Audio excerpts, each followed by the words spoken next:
I guess in the same time, it's like, okay, you like do a lot of stuff before you actually go in. So, I understand. So is it okay if I record the meeting starting now? of course, of course. Yeah, okay, thanks. So okay, I'll start with the introductions first. My name is Muhammad Saifullah bin Sharizal. I'm from Malaysia, and this is for my assignment in multicultural psychology. It's where I have to find an international student and basically find out about their culture and everything, I guess, to understand their culture in case in the future I will be having patients or clients from Pakistan or are you from Pakistan? Yeah. Yeah. Okay. So okay, I'll start with the questions first. Where is it? Okay. So first of all, I would like to ask so, so you're from Pakistan, right? Did Mhm. you immigrate from Pakistan or your family? Yeah, so I was born in Pakistan. Mhm. So my parents lived in Pakistan. They both worked in Pakistan as doctors, and then when I was like around 4.5 years old, they moved from Pakistan to Saudi Arabia, Mhm. because they wanted to change jobs and like get a better life. So that's why we moved out. Understand? And then after Saudi Arabia, you came to US or they're still in Saudi Yes. Arabia? No, no, no. I came to so after 4.5 years, I was in Pakistan, and then in Saudi Arabia, I was there for like 11 or 12 years, and then I came to America in 2021, so like 4 years Mhm. ago, and I've been here since then. Understand? So you're, I guess, what ba na? Permanently staying in the US, I guess. Yeah. Understand. Okay, understand. So I'll be going around. I'll be going to ask you around how many questions is this? Maybe 20, 23 to 24 questions. Is that all right? Yeah.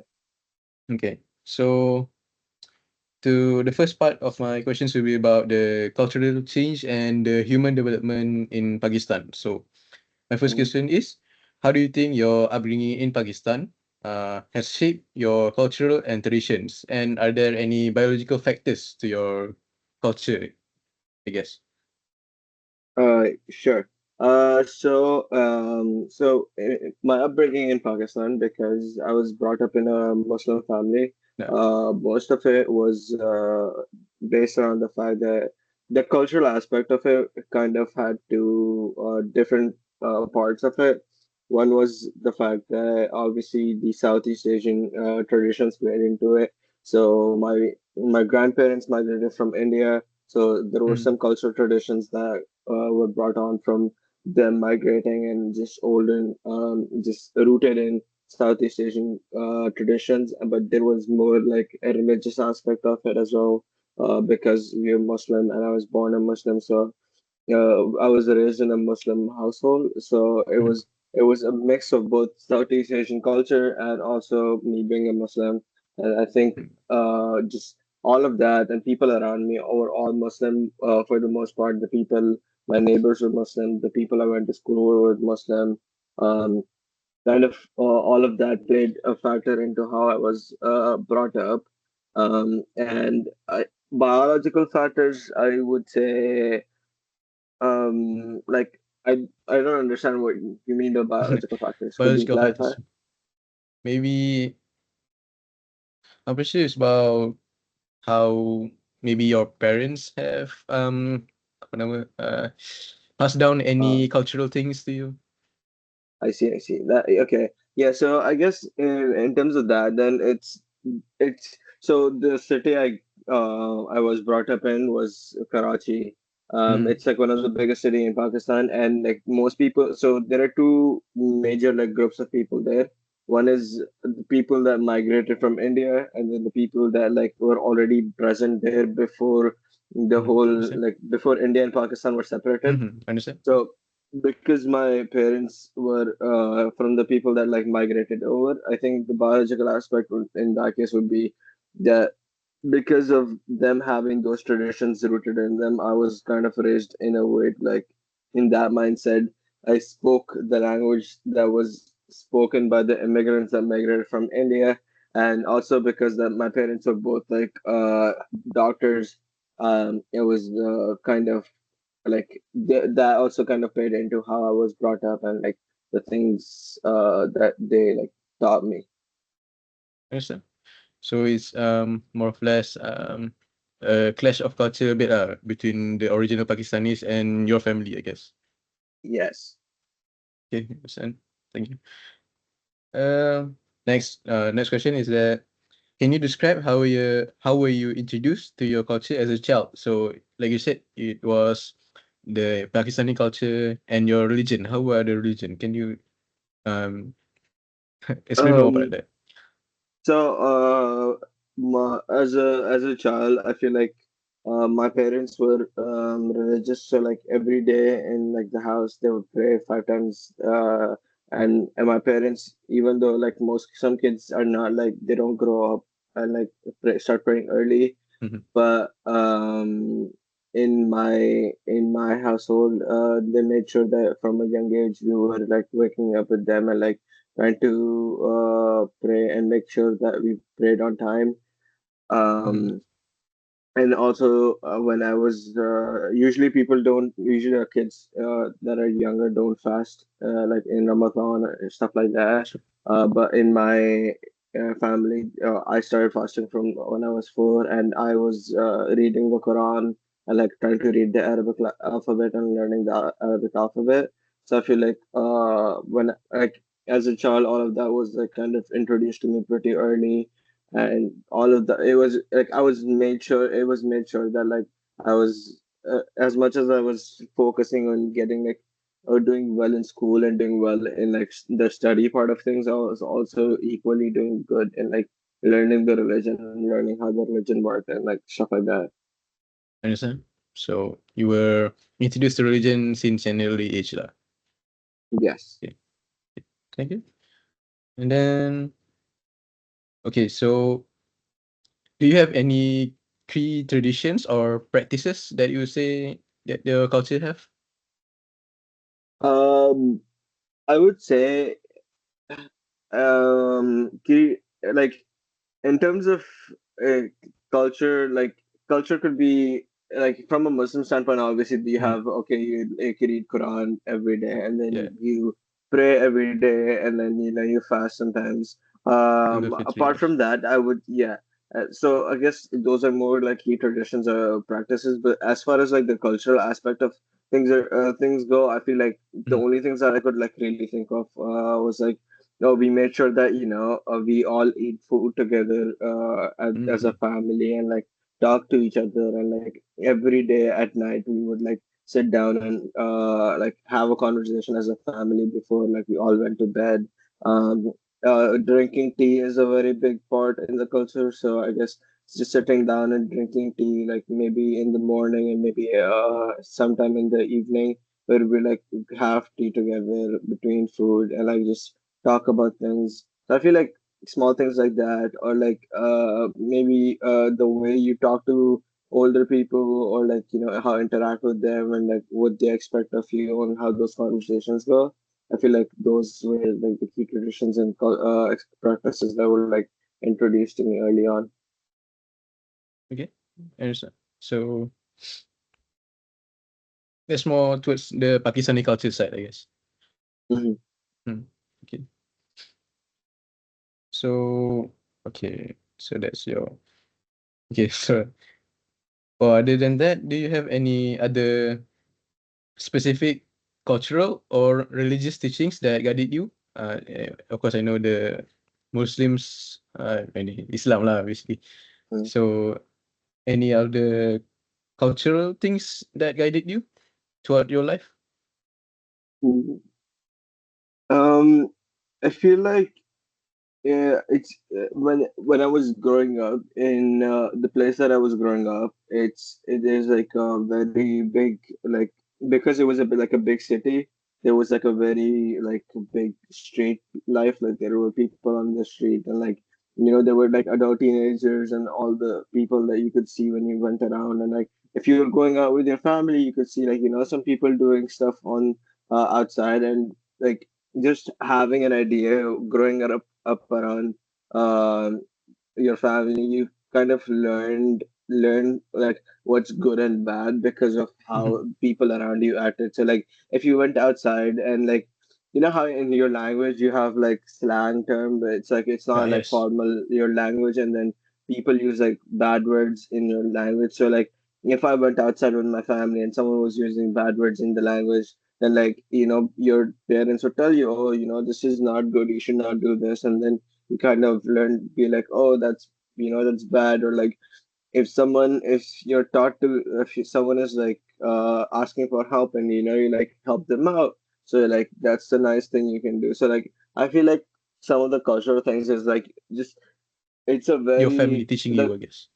yeah. So it's like the culture that like Pakistan, a lot of people there at least have is like a very like collectivist culture. Like everyone Yeah, yeah, tries to it's, look out for each other and like very hospitable people. So like if someone is out there like looking for help, usually like if for example if I'm going on the road and like my tire burst and like I'm on the road, someone will be like stop to help me and like give me a ride if I'm like not be able to go back. Or if I'm like lost, someone will be like, oh yeah, no worries, come stay in my house. You can stay the night, no problem. You don't need to pay. Or if someone doesn't have food, someone is like, oh yeah, I'll bring you food, and no, like they don't ask you for anything back. So it's a very hospitable people. Like make sure like everyone is like looked out for, and everyone is like you know has help. Like they like to do things for other people rather than just focus on themselves. So that's something that I would say is like helped me out and made me understand what I want. mm-hmm. Okay, I understand. So that's awesome. Okay, on to the next part of the questions that we'll be asking is about social context of behavior. So, how will you describe the influence of your social environment, your family, your community, or your school on your behavior? So starting with family, I feel like my family has a lot of influence on my behavior because my parents are doctors, and they're very hardworking and like to I see. have all the things in a certain way. So like if like for example like for cleanliness, they wanted to make sure like you know your house is clean every day, like the place you sleep before when you wake up, you make your bed, make sure your bed is like proper before you go to bed. You like do you know you do your bedtime routine on time, and like you make sure you try to get in bed as soon as possible. You make sure that if you take on a something, you like fully commit to it. You don't promise someone something and then don't follow through on it. So like I feel like those aspects of my life where I'm trying to be very hardworking and make sure I can like do everything as perfect as I can be has been very influenced by family. As far as community is goes, like for example, my friends, like if my friends, what I learned from them is the things that I like to do for fun. So, for example, if I like to play sports like basketball, or if I like, you know, the things I like to watch, or things that I like to do in my free time, like maybe go outside, go on a walk, maybe, hang out with friends, go outside, eat food. Like things like that is like shaped by my community. And then in school what I learned from teachers is like how to like talk about like topics and how to like how to see how to like learn something and then how to like teach it to people in a way that like best makes them understand. So like I feel like all of these different aspects played like individual roles in my life, and like I learned things from them that I use now in my life, and now has become like a part of my behavior and the things I do. I understand. So, those are from the multiple, I guess, cultures from the Pakistan, the Saudi Arabia, and even US, I guess. Yeah. So I feel like most of my influence comes from Saudi Arabia because I lived like Mm-hmm. 12 years there. Pakistan, I feel like most of it is just what I learned from my family because they grew up there. So like when I was growing up, even in Saudi Arabia, they were mostly like, oh, I was brought up in a family that was Pakistani, so I learned like culture from Pakistan from them, and then Mm-hmm. Saudi culture mostly was from my friends and family, friends in and community in school, and then in the States, I feel like the things that I've learned is much less because by the time I got here, I had like had formed a foundation of what I wanted to Mhm. do or what I knew about how I wanted to live my life. That my influence, that people, other people's influence on my life was not as much. But I guess the more things that like how I want to live my adult life and how I manage my money, how I take care of myself, my like alone and things like that was more in the States. Mhm. I understand. So it's a, I guess, a timeline, I guess. Yeah. Okay, thank you. And then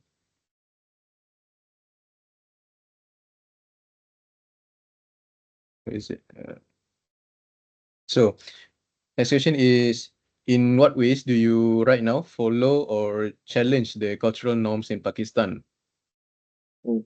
So, I would say for foreign culture around in Pakistan, um, the best way or the most important way is probably through the religious aspect of things, like being still for still even after coming to the States when it's like Mhm. easy, not as many like religious people around, not as many Muslims around, still sticking to the religion and knowing doing what I want, like do every single day and like kind of following the same things that I've been taught up growing. And like one more thing that like is very culturally like normal in Pakistan is like you kind of have an idea of what you want to do straight after high school and you kind of follow through on it. In the Mhm. States, it's very common to be like, oh, I'm going to college. I don't know what to do until you like are halfway through college and you're like, oh, maybe I want to do this, maybe I don't know, I want to do this. But like in Pakistan, it's more like, oh, you kind of know what you want to do before you even do it, and then you try to work hard as much as you can to do it. As far as challenging the cultural norms in Pakistan, it's a Mhm. very big deal to like live with your family until you're like done with college, and then you move out, and then you like you find a job and still live with your family for like the most of your life. But I moved out of my house and I came to the States at 16 without my parents. So like I did not Mhm. live with my parents for like from 16 years old till now. So I feel like that's like the biggest challenge to the cultural norms in Pakistan is like, oh, I'm living on my own and like living far away from my parents and like figuring all the stuff on how to live my life. As well as one more, I guess, more challenge. The cultural norm is like um, it's just making doing your working a job at a young age. So a lot of people in Pakistan, unless you turn like 21 or above, do not work a job because they're still studying and paying for college through like support of their parents. So they're like just their entire job is basically going to college and then coming back from college and studying. But because I'm here and I have to like live my own life and stuff, I'm able to like get a job and like figure out stuff on my own, pay for my own food, pay for my own rent, things like that. So I feel like that's two like big challenges to the cultural norms. Okay, I understand. So, so starting 16, you started living in States, and where do you live and who do you live with? So I started living in 2016 in the States in Bellevue in Washington State. It's like Mhm. near Seattle. And then I lived with my aunt for a year, and then I moved out and started living on my own once I got a job and was able to make money so I can pay for my rent and food. But for the first year, I lived with my aunt, and now I live alone. And then I moved to a different city and now I like live on campus in the dorms and like I pay for my food and house. Understand? Okay, so that's very independent, I guess. Yeah, have to be, bro. Oh yeah. No one's helping me out. So okay, it's out of topic, but uh, you still have a good relationship with your family or parents? Yeah, I talk to them every day. Like right now, I was talking to you, my mom texted me. He's like, "Oh, are Mm, you free?" I was like, "Oh, give me like so free time, and then I'll call you back." But I talk to okay. them every day and like have good relationship with them because at the end of the day, your parents are gonna like you're gonna love your parents no matter what. Like especially in like Islam, yes, like That you is have to true. be good with your parents. So it's like there's no point in being bad to them when they like help me out to like come here and like get my life figured out. So you always have to be good with your parents. Yeah, understand, understand. Yeah. So on to the next question. So I guess for the questions in the in the next questions, I guess it's more about your whole life. I guess it's just not Pakistan because I thought Sarah said you were from Pakistan, so all the questions are from Pakistan. So I guess you can explain throughout your life. I guess from Pakistan to Saudi to the States. So next question is okay. What values do you consider most important in your culture as a whole? Mm. So I would say first of all, like all over, what values I consider most important is first sticking to my religion because I feel like Mhm, being a Muslim is very important to me because it's like the way I've grown up my entire life, and it's like I've like come back to it a lot of times because it's kind of kept me consistent, kept me away from doing wrong things, and like mhm, realizing that mhm, all the things that have been like said like prohibited in the religion or said you should not do have like good meaning behind why they should not be done because of the bad things that they could like they could make you do. So I feel like mhm, that's very important to me. And then second that's important to me is families, especially like growing up with in that culture made me like realize the importance of my family in my life and like having good relationship with my family because in the United States there's like a very big culture where like people are not as like talk to their parents as much.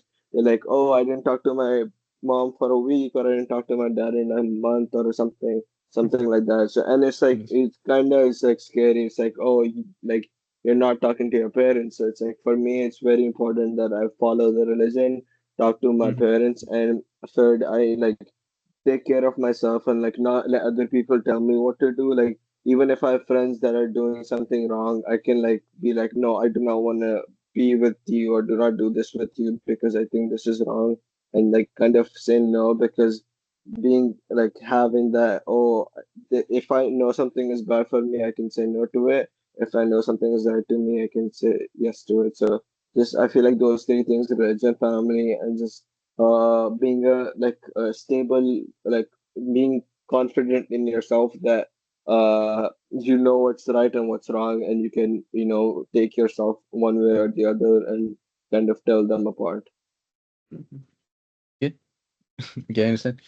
So that's it's basically you sticking up, you sticking with your religion. I guess that's the most important thing.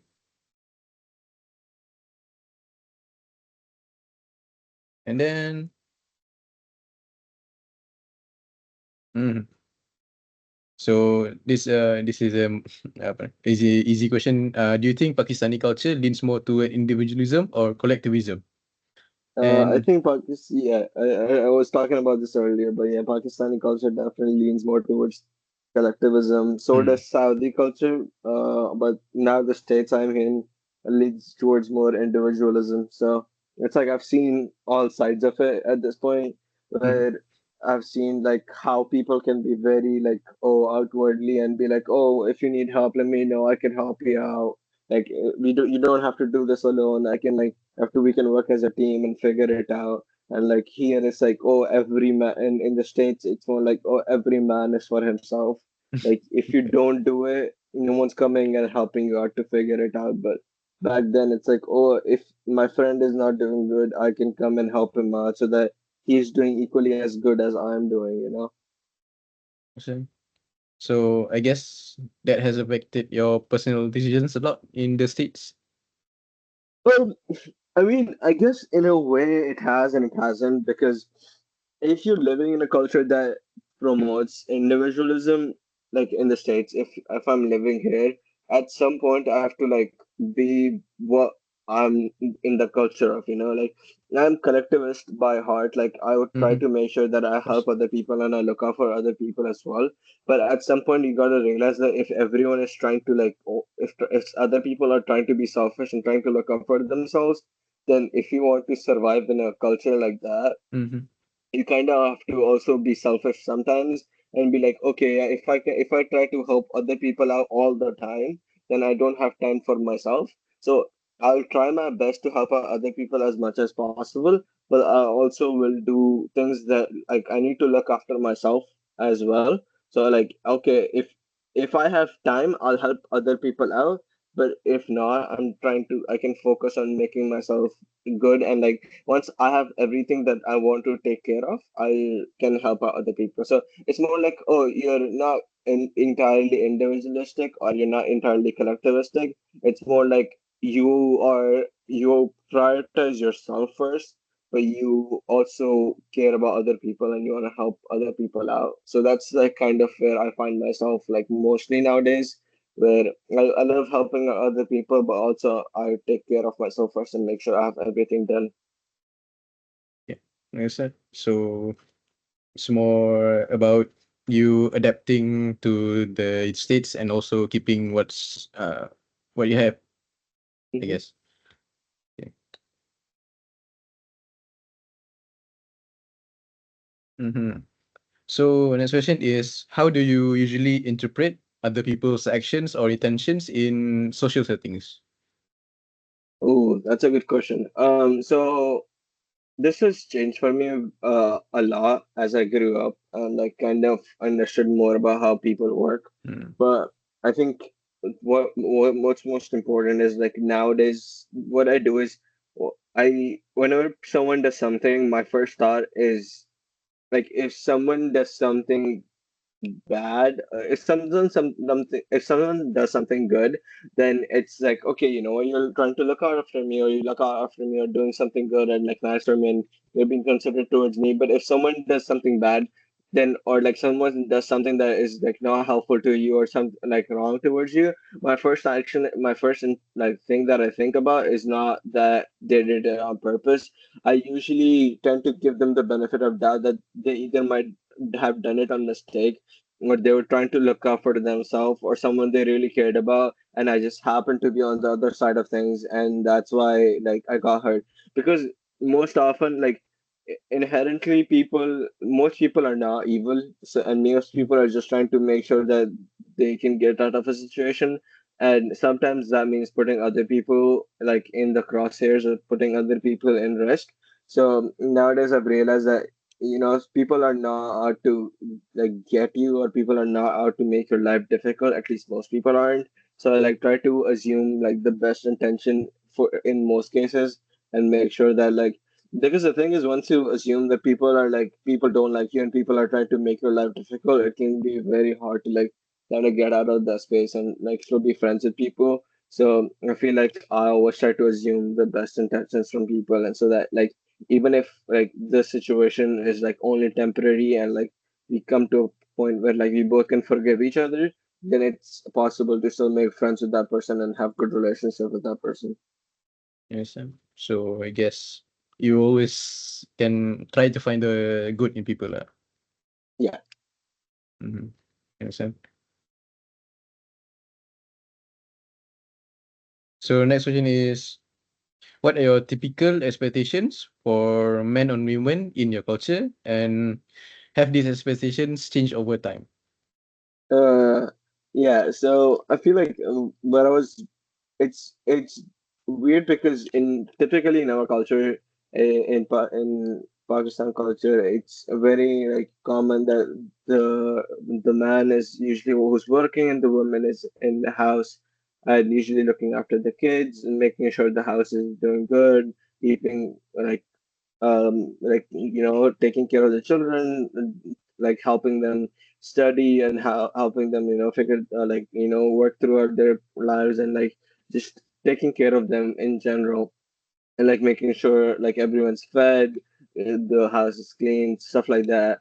But these expectations I feel like have definitely changed over time, especially like my mom herself was a doctor. So in Mhm, my house it looked a lot different, where both of my parents contributed to working, and both of my parents also contributed to like helping out the house together, spending time with us, helping us study. My dad worked in the night shift so that he could spend the days with us. and then mom spent the work in the day so she could spend the night with us. So it was kind of like a balance where it's like both of our parents like kind of balanced each other out and like make sure that they both had equal time with us. So it has changed over time, and nowadays, especially like more girls are working as well, and so it's definitely there's more like a conventional or like classical aspect to it, but nowadays it's more changing and like people are changing and adapting to a new life.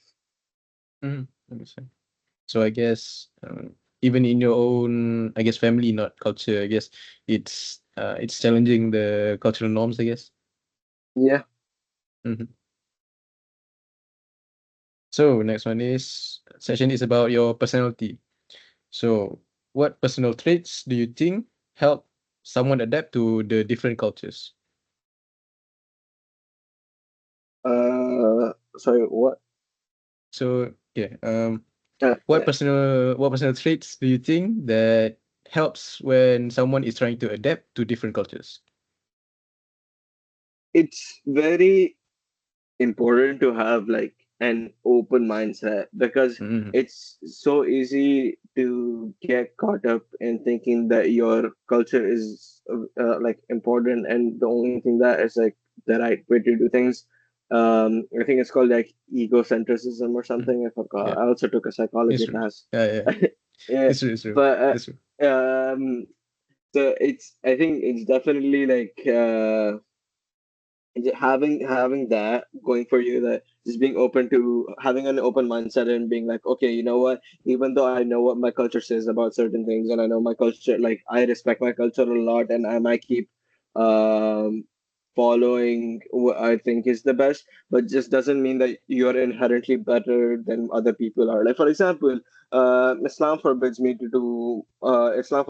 to do a lot of things, Mm-hmm. but certain people outside here, in the States, do a lot of all those things. Doesn't mean that I inherently think, oh, you are wrong, you're absolutely wrong, why are you doing that in the first place? No, because they've been brought up their entire lives thinking that what they're doing is okay and is Mm-hmm. acceptable, and in their culture is totally fine doing. So it's at some point you have to realize that like what they are doing is considered okay for them, and it's not my place to judge if they are right or wrong. What they are doing might work better for them than what I'm doing. I don't And another personal trait that you need to have is patience and also self-esteem. You need self-esteem to realize if what other cultures are doing is right or wrong, and if you want to follow into what their culture is doing, you don't need to be very gullible. So a personal trait that you need to avoid is being gullible and being easily influenced by what other people are doing around you. So you kind of have to maintain the balance where you're like, okay, on one side, I'm not gonna accept anything in this culture and I'm not gonna be a part of this culture. And the other extreme is like, oh, I'm gonna completely forget what my culture was and I'm gonna fully assimilate into this culture because now I'm living a new life and I'm part of this new place and I should try to copy what other people are doing. You should not be either one of those. You should find a balance between both of them and see where you land yourself and make sure that you maintain some of your original culture and some of what your original personality was and stick true to yourself, but also take part of the new culture and see what you can learn from them and see what's there to offer in that you can now make it part of your personality. Understand. So I guess your point is that open-mindedness and self-esteem is the two biggest things to to to adapt to a new culture. Yep. Okay. So this next question is about how do you see your identity in the context of the Pakistani society? Um, that's a good question. I feel like I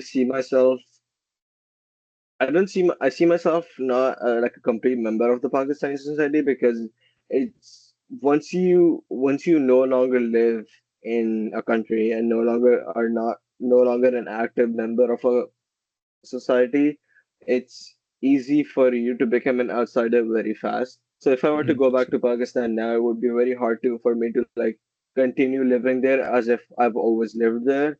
Because once you leave outside, you kind of have these newer ideas brought into you. That when you go back and introduce to your original culture, there is a conflict, and that conflict can spur into worse things. It's easy for me to come into a different culture and bring other parts of that culture to the new culture rather than start with an original culture and bring new ideas into that original culture. So, as a member as in the context of Pakistani society, I feel like a bit of an outsider. I still feel inherently attached to it and drawn to it, and I see myself making friends with people who are Pakistani, but I don't necessarily consider myself to be a part of it. If you know what I'm trying to say. Yeah. It's there, but I guess not also, I guess.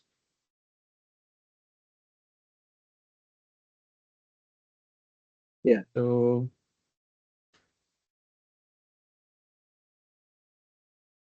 next question is, oh, sorry. What? Sorry. The I'm looking at the question. Sorry. I'm trying to understand my question. Okay. So next question is, how has your personal identity evolved over the years, especially if you've been exposed to other cultures? I guess. Yeah. Yeah. A very good question. So I guess this also plays into the factor that like I grew up in Saudi Arabia, and Mm-hmm. like so the part of Pakistani culture that like was brought towards with my family kind of faded more into the background and kind of playing like Mm-hmm. a foundational role. But then the friends that I made in Saudi played a big role in shaping the way I lived my teenagers. So like the things that I liked during my teenagers were the things that most Saudi teenagers liked, and most people who lived in Saudi during the teenagers liked. And then as I grew older and came to the States around 16, my adult life kind of followed a pattern that most adults in America follow. So I would say in terms of personal identity that evolved over the years, I matured into a very different person that I am now if I just lived either in Pakistan to begin with, or if I lived in Saudi Arabia only to begin with. But now, since I have those three different cultures playing a role into how I am now, I feel like I changed a lot from the things that I liked or the things that I disliked in the past to where I am now. I also definitely I talked to fewer people in the past, but as I grew up and realized that I have this ability where I can like strike a conversation and be and go back and forth very easily.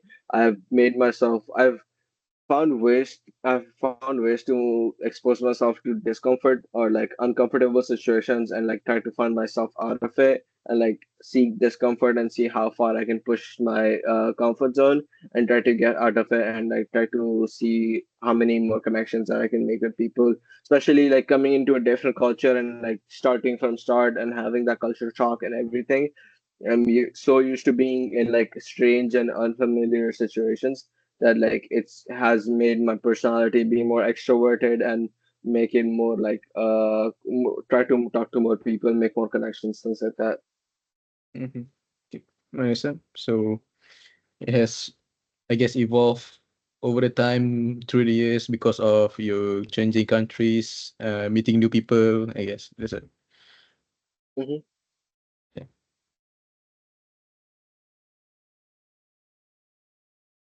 Okay. Next question is about the cognition. So, how is intelligence generally viewed or measured in your culture? So sorry, could you repeat that? What? Could you repeat that question? Oh, sorry. So, how is intelligence generally viewed or measured Mm. in your culture? I guess in Pakistan, Saudi, and the States. Uh, in Pakistan, intelligence is measured mostly in terms of college degrees, as well as similarly in Mhm. Saudi Arabia, depending on how far you go, That's is right. usually how considered intelligent you are, and the higher you go, the better you are. I feel like in America, the perspective is considerably much different. Intelligence here just does not depend on if you're doing good in school or if your degrees is going great. It's depending on how good you can hold yourself in a social situation. And like America also focus on more like, or not just like IQ, more like also emotional intelligence. Like if me and you are having a conversation, if you are smart about something, it doesn't matter if you have a degree or not. If you are the best person to do that job, just because you can hold a good conversation, you can critical think problems, and you can like solve problems that are given to you, you're considered more intelligent than other people. So in the States, it's more like how good you are at solving problems rather than if you have a degree or not. But back home, it's more like if you have degrees, it's usually considered a better measure of your intelligence. Understand? So I guess in the States, it's more about the real world applications of your intelligence, huh? And not Hmm. about degrees and all that. Understand? Same here in Malaysia. So the next question What? is what? What? No, Yeah, no, I was just saying, what time is it for you? oh, it's about 2 p.m. right now, or right afternoon, right 2 hours after afternoon. Sorry, if it's very late for you. Oh, I, no, no worries. I'm used to staying up late. uh, okay, it's good. That's good for me, I guess. So next question is, how do people in your community typically learn and develop knowledge? In our community, people usually, I mean, back in like I guess this more changed with like technology and stuff. In the past, it used to be mostly like people learn and develop knowledge from going to school or taking classes at university, or going and learning more degrees. So it's like more formal learning of knowledge. But like I guess with more like YouTube and other stuff and like other technologies and other degree learning platforms, like it's now more informal, and especially in the States, it's like a lot of people are very like hands-on about things and they like to teach themselves things. So like in the States, it's definitely more informal where you can like learn pretty much anything you can think of, and like either Google it up or like find someone that like knows how to do it very well and like spend some time with them and learn it from them. But back home in our communities, it was more like structured and formal, and then you go to a school and then you go to university and college and you learn stuff. Understand? So I guess what is it? In Pakistan, it's about apa nama? Sorry. It's about the steps from going to school to degrees, and then in the States, it's more about the overall any way to learn, I guess. Yeah. So okay, that's about cognition. Next part is about your language. Mhm. So what was your experience learning your native language? So what language did you learn? I learned Urdu. Mm. It's Yeah, the and one then the Arabic letters, right? yeah. And then after I came to Saudi, I also learned Arabic. So Mm-hmm. now I know Urdu and Arabic as well. And I feel like my experience learning it was I was taught to it by my parents because they spoke in Urdu with themselves. Even though both of them did not have Urdu as their like main language, my dad was more fluent in Gujarati and my mom was more fluent in Memani, which is both like regional languages from India, where like their Mm-hmm. parents migrated from. But like because they were like both migrate like they both migrated, they like everyone who migrated kind of knew Urdu. So like since they both didn't know each other's languages that much, they just shared a common language, which was Urdu. Understand. So that's I guess your the most significant language lah that you use for your. Hmm. So do you think there are elements of language that are universal across cultures? So, I mean, you mentioned earlier too, but like since I learned Urdu, the alphabet it had shared with Mm. Arabic, so that helped me learn Yeah. Arabic very easily. And then just like some of the words that Urdu uses are derived from Arabic because Arabic is a predecessor language to Mm-hmm. Urdu, so words from Arabic are derived into Urdu. So that kind of helped me out too, because if I need some words in Urdu, I can kind of go back and look at the words in Arabic. And then I guess Urdu has set up like, because I knew Urdu and Arabic at that point, it set up a good structure and format for me to learn English from. So kind of all worked out and have like a good learning of language. Okay, I understand.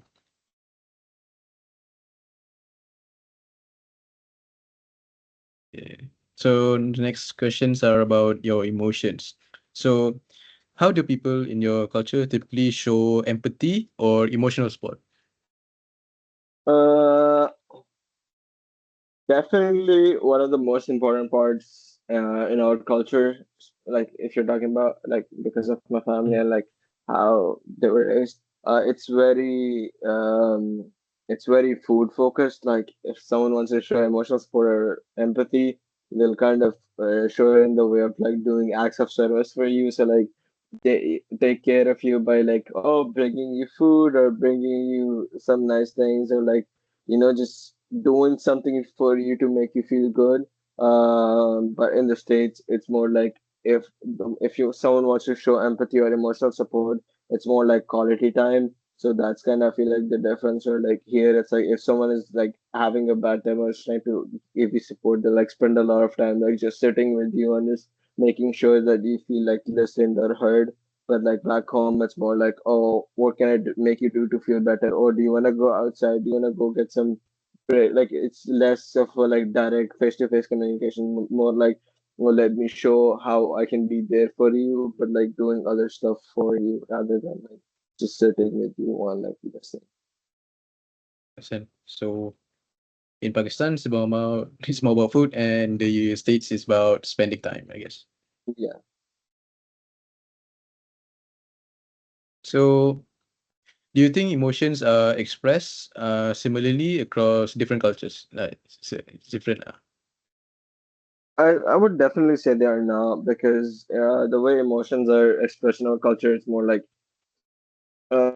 it's much more private and much more personal. Like people try to keep their emotions hidden a lot from other people and make sure that it's like, in a way it's more like, you should only show your emotions to people that are willing to do something about it. And if you are emotional all the time, that people don't tend to take you seriously, because then you don't get your job, then you don't get what you want to get done, and then you end up in a weird state. So it's more of a like, oh, I want to keep my emotions hidden and in check.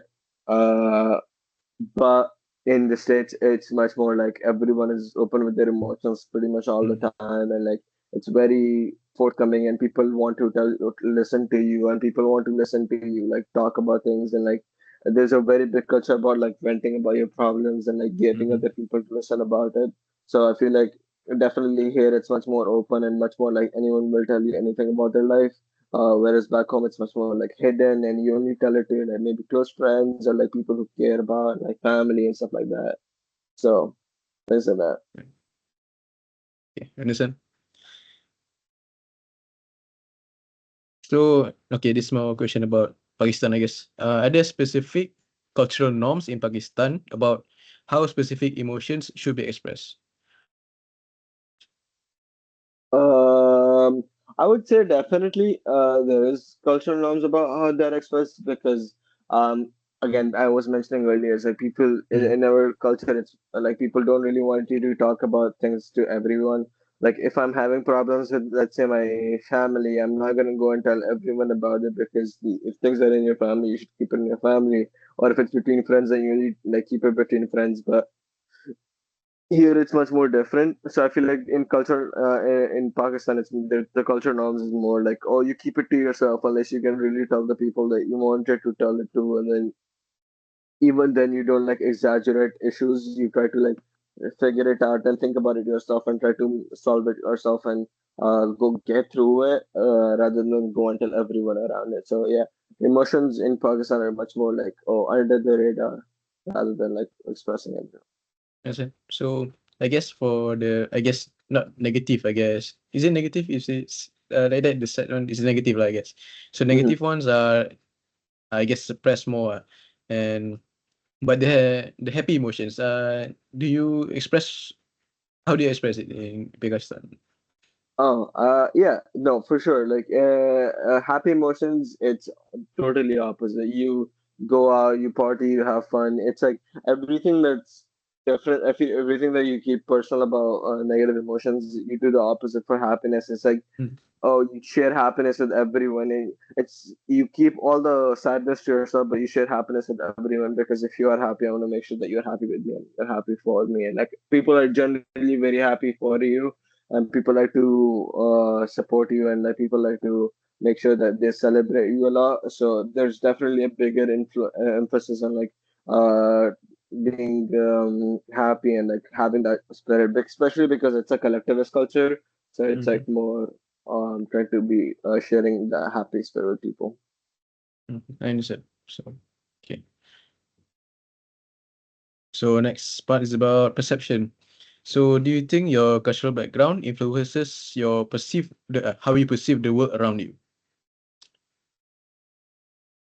Uh, yes, definitely. Mm-hmm. I feel like if I didn't have the cultural background I had, first of all, like one of the things that my cultural background really helped me understand is if I didn't grow up in Pakistan and did not see the difference in opportunities that people in Pakistan have compared to the people in the States have, then I would not be able to be grateful and be appreciative of the of opportunities that were given to me. So just an idea of like how people live there and what things they have access to, what like resources that are available to them. And obviously, Pakistan is a third world country, and the States is like it's a first world country. It's a very like rich country, developed country, and like stuff like that. So if I didn't have the cultural background that like of seeing all of that and like coming from where I come from, I would not be as grateful of what resources and opportunities I have, and like be more appreciative of that. So it's given me a bigger appreciation for the world, and it has made me realize that I'm very lucky to be in the spot that I am. Understand. So it makes you appreciate it more, the current state you're in.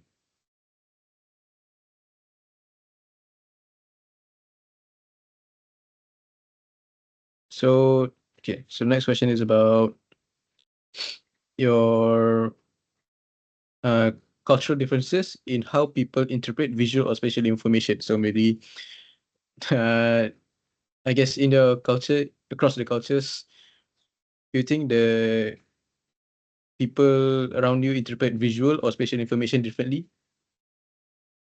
Mm.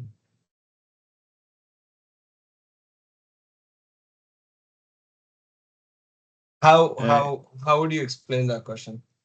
Visual or spatial information? Yeah, so Hmm. like what if you were to answer that question, how what would it be? Okay. Oh, What so would you for my culture in Malaysia, I guess visual. I guess I don't know how do I explain this. Um, visual- Sorry, I'll look it up no, the it's fine. No, the searches for it. I'm not asking you like that. I'm trying to Uh, understand the question myself. uh, I'm trying to I see if I can no, understand. I have a hard time understanding the question also. Yeah. Is it like Social forms. Mm-hmm.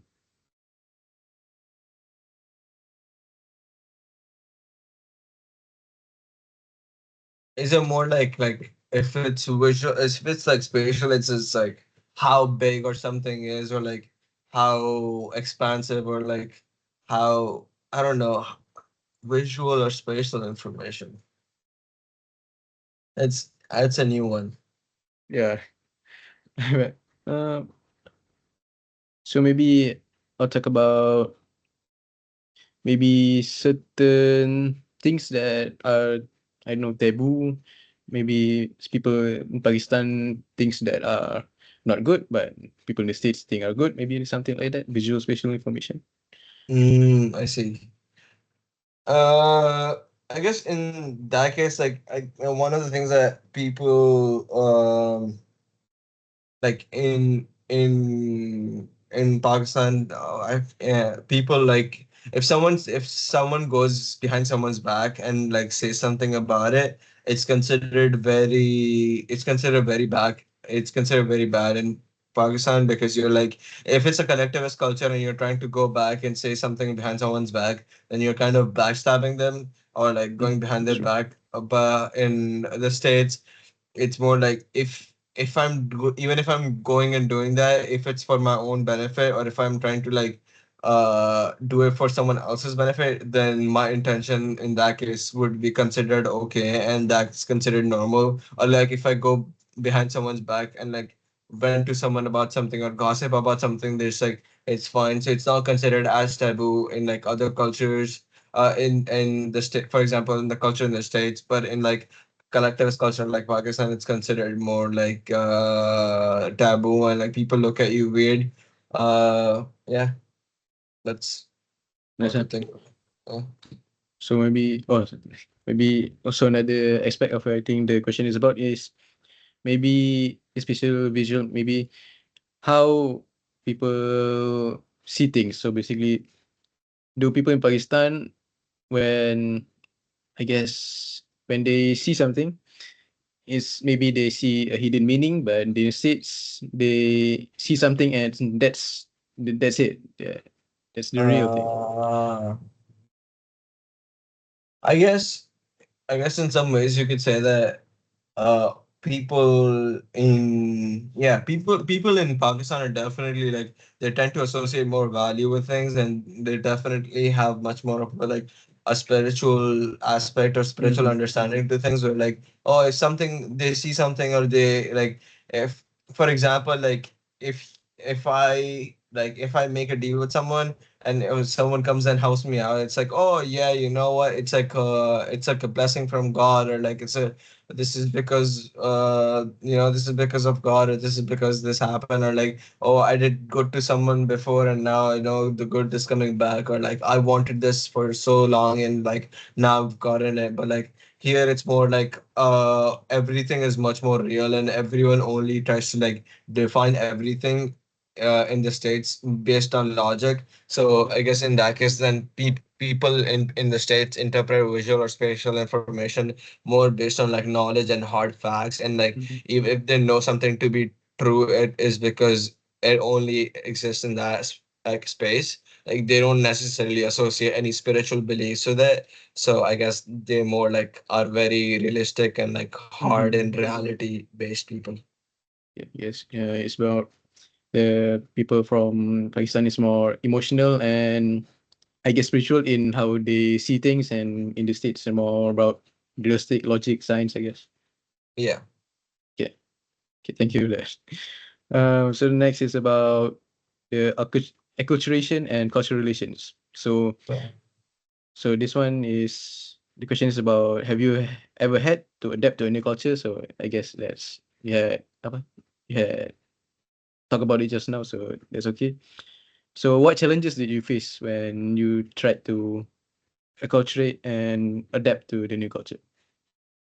One of the biggest challenges that I faced was language because both in Saudi when I was trying to learn Arabic and then when I moved here to the States, I was trying to learn English. And it's just hard when you don't know the language Mhm. and everyone around you speaks that language and you want to make friends with everyone else around you. And it's like it's so hard to make friends with anyone because you don't speak their language. So like you can't like make jokes with them. You can't like understand what they're saying. You can't see if they're talking bad about you or talking good about you. There's so much like there's such a big gap in like that initial phase where you can like have those conversations with them to like do you reach a point where you like easily have face-to-face conversations with them.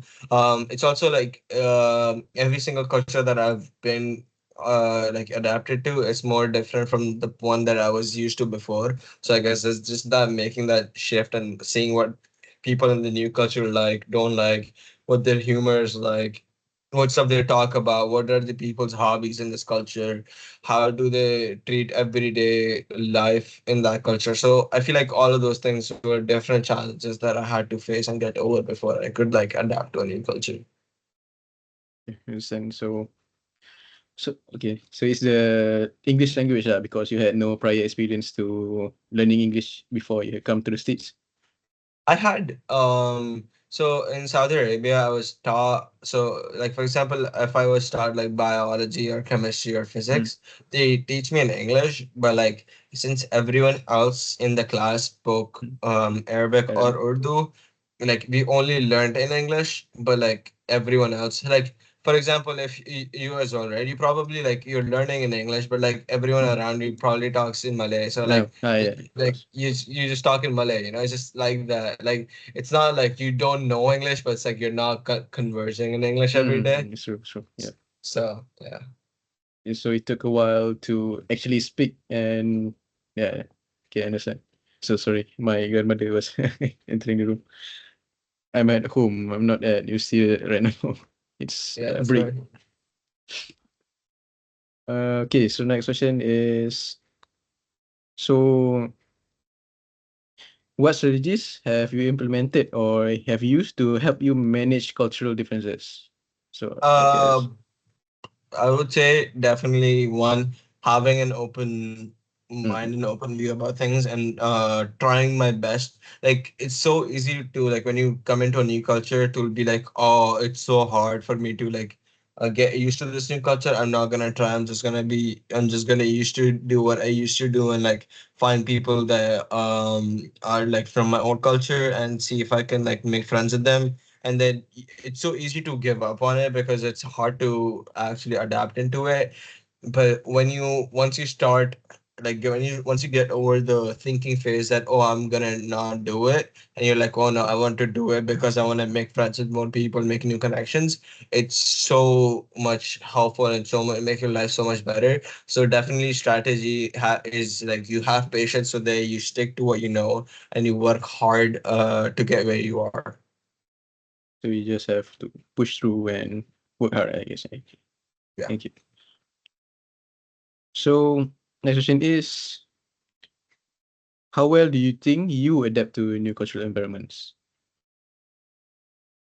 At this point, I think I Mm, adapt pretty well. I've lived here only 4 years, and I've made a lot of connections. I've mm, talked to a lot of people, gone a lot of places, and then like now when I go to like travel outside to different countries and stuff, like last summer I went to Brazil for like 14 days, and by the end of those 14 days, I was like somewhat speaking their language. And like I was making friends over there too. Like so, it's so easy for me. Like once now, it's like all it's once you get over the process of adapting to a new culture, you realize what you were good at, what were you bad at. So you kind of know or have an expectation when you go into a new culture to see what you can do, what you cannot do. And as long as you respect that culture and you respect the people over there, it's very easy to adapt to new culture environments. understand. So basically, after you have overcame the hurdles before, it's much easier right now. Mhm. So next question is, what are your thoughts on living in a culturally diverse society? I think it's very important. I think it's very helpful. Getting different perspectives on things never hurts.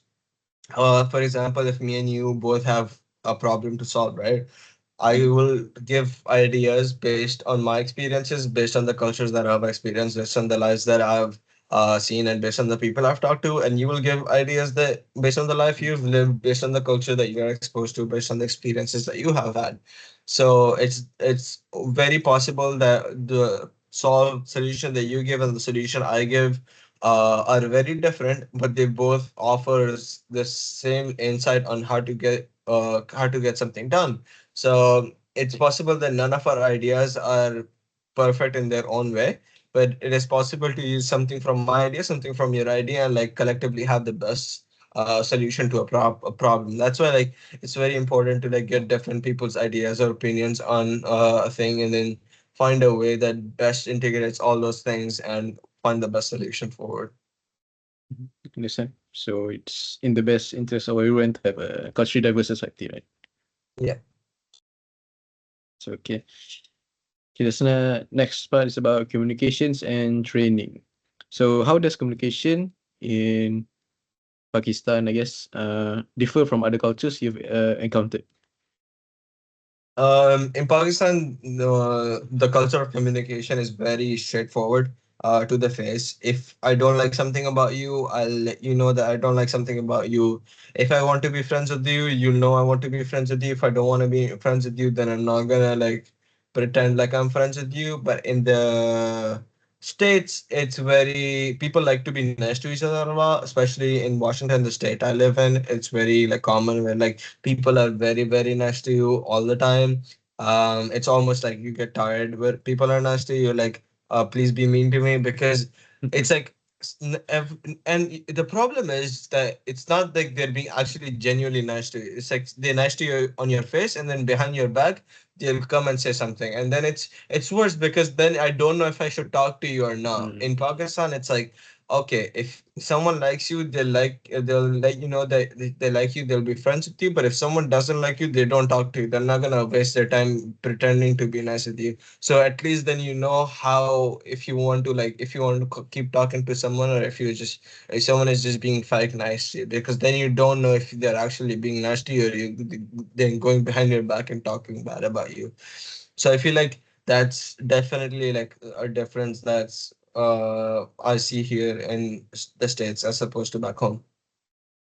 You understand? So it's, I guess, you would say it's harder to trust people in the States rather than in Pakistan.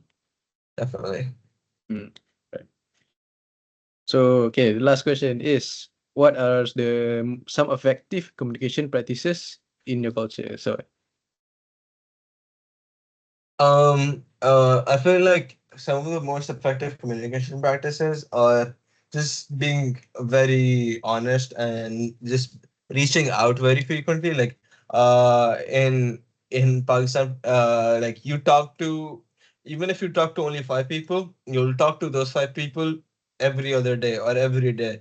It's very, very like, oh, if I'm talking to people, I'm talking to the same people very frequently. It's a very clear and consistent conversation every single time, and like you know what you're gonna talk about. Maybe you just talk about what happened in your day, and like a very like group wise conversations, like because there is like people get together around food a lot. So it's like, oh, you want to go get food, you want to go get coffee or tea, and it's like, okay, then it becomes a thing where everyone comes and just talks about things. But in the States, it's like they don't have a lot of that. Like if you talk to five people, you're talking to those five people like 5 different days, and not sometimes on the same day, sometimes on a different day. So you only get a little bit of conversation every time. You don't get the clear consistent conversations pretty frequently. So I feel like that's a big difference in the culture I have and the culture here. I understand. So, I guess that's all the questions I have for you. So, thank you very much for Or answering all of them. Sorry if this is I'm a glad I could question. help you out. Okay. You Yeah. better not fail that assignment, bro. Yeah. Yeah. Inshallah, inshallah. Inshallah, bro. Inshallah. Let me know if you need any help with any other thing. I got you. All right, all right. So, Yeah. I guess I would like to say, uh, good luck on going to medical school. So, So, how long did your neuroscience degree take? 4 years. 4 years. Same lah with my psychology. Yeah. So, How old are you? my psychology is about 4 years also. So you're 20 now? Yeah, I'm 21, the same age Oh, as okay. Sarah. How old are you? 20. 20. 20. Yeah. You still you started college when you were 16. Yeah. So I guess that's impossible for me in Malaysia because the youngest we can start college is about 17, I think. That's even Yeah. when you excel at everything. So, and the medical school, how long will that take? 4 more years. Oh, yes. Yeah. So Oh, I'll be doctor at 24. Inshallah. Inshallah. It's Allah. great. It's great. Yeah. Uh, Pray I, for me, bro. Pray for me. inshallah, I'll pray for you. Wait, Thanks for you know having. what jersey this is? It's Ronaldo, is he right? Which Wait, one? is it? Which It's, Ronaldo though? This is R9. Brazil. R9, R9. R9. Hey, okay, okay. You know. I had to Of course, ask. I had to ask. See, I have to see if you're of course. cultured. Hey, Madrid or Uh, Barca? right now, it's still Madrid. Oh, Still Madrid. Even okay, though okay, okay, okay. they're Good not good. answer. Good answer. I'd drop the call if you did. Yeah. Uh, uh, alright. so I just said, no, no, both of my friends are doctors also, so that's why I Oh, took for real? psychology. Yeah, MashaAllah. but I didn't. I'm not that good, so I don't think I'll be going to medical school. Hey, different lives, brother. Different lives. Don't worry. Realize. Yeah. But I like doing psychology. I like to know what people think. I like to understand people, I guess. So thanks for let me understand the people from Pakistan and the people from US, I guess. Also, Yeah, bro. Anytime, anytime. I got you. okay, okay, okay. Thank you for everything. I'll let you know if I need anything lah. Okay, okay, Yeah. okay. All right. Assalamualaikum. Assalamualaikum. Waalaikumsalam.